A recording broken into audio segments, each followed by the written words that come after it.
Welcome back, everyone. Today we're going to be talking about another rather difficult topic, and that is how to run a game with a lot of players, specifically 10 or more players. So I came upon this in Facebook groups and forums, seeing people asking this question, specifically for Call of Cthulhu. I'm going to go over how to do it for D&D as well, and I'm assuming that these opinions, please remember these are opinions, these are some unorthodox tactics that you can use, different things you can try, and I'm assuming that you can use them to apply to most role-playing games.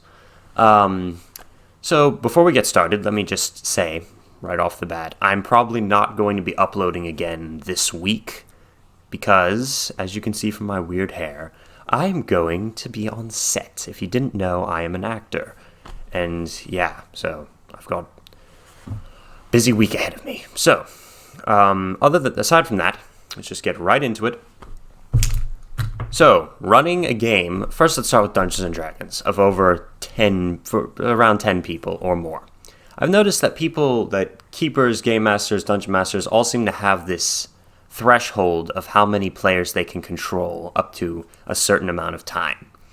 So it's weird how each dungeon master and game master over time will hone in on exactly how much time they can really run for and exactly how many people they can run for.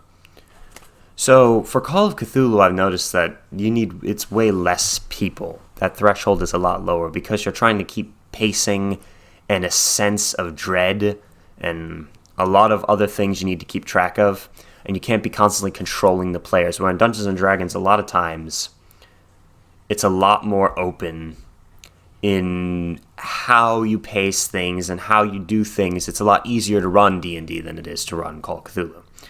So for Dungeons and Dragons, if you're running for a bunch of people, there's some general things you can do. First of all, make sure that you have a spotlight on every player. Make sure that you very clearly state, too, it's your turn to act. It's your turn to act. It's your turn to act. It's your go in order and keep it simple. You do not want all the players to have to wonder, how the rules work. You need to keep everything as simple as possible.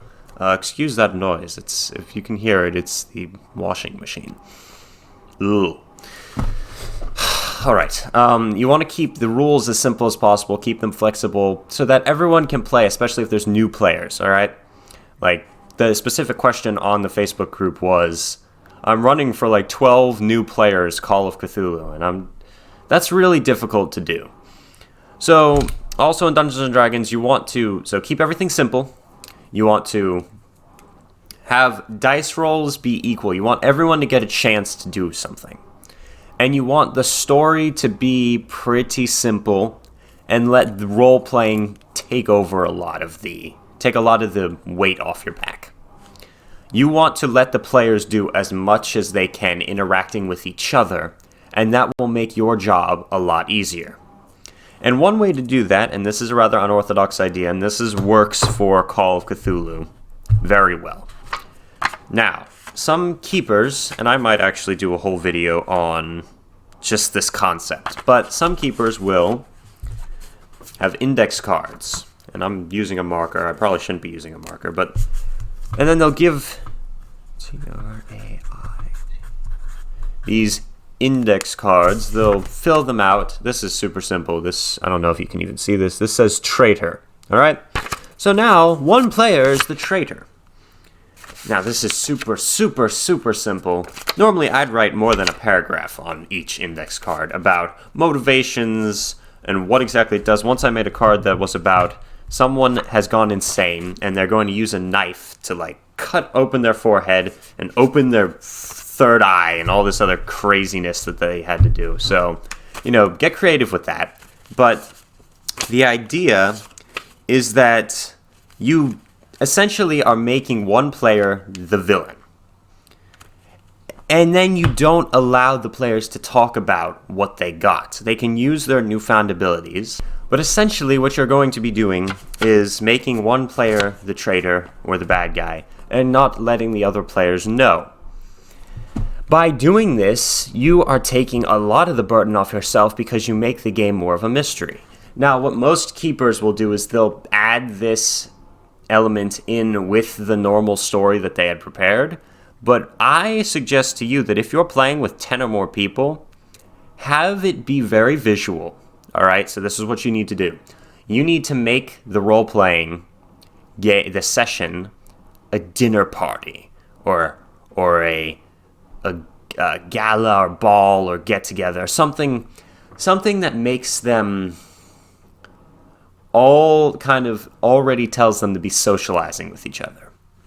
Have a few non-player characters prepared. Have some motivations prepared. And maybe have an overarching plot idea. All right? Maybe have food, real food, for the players to partake in. And then give them each their card. So instead of having a main story supplemented by this idea, make this idea the entire game. You will have a lot less to do as the players basically are just going around talking to each other, trying to figure out which of them is the traitor. You should not use this too often because it's definitely not normal role-playing, but it definitely can help when you're playing with 10 or 12 or 20. That's insane, but with any large number of players. Another thing you can do, is specifically for Call of Cthulhu, is make it a bit of a survival horror. Have them keep track of how much supplies they have, like a zombie apocalypse type game, and have the dread be not knowing when the enemy is going to attack, not knowing how many there are. This is a lot easier type of campaign to run than, say, the number one Call of Cthulhu campaign, or the free one campaign. What am I talking about? Session. The one with the Corbett house.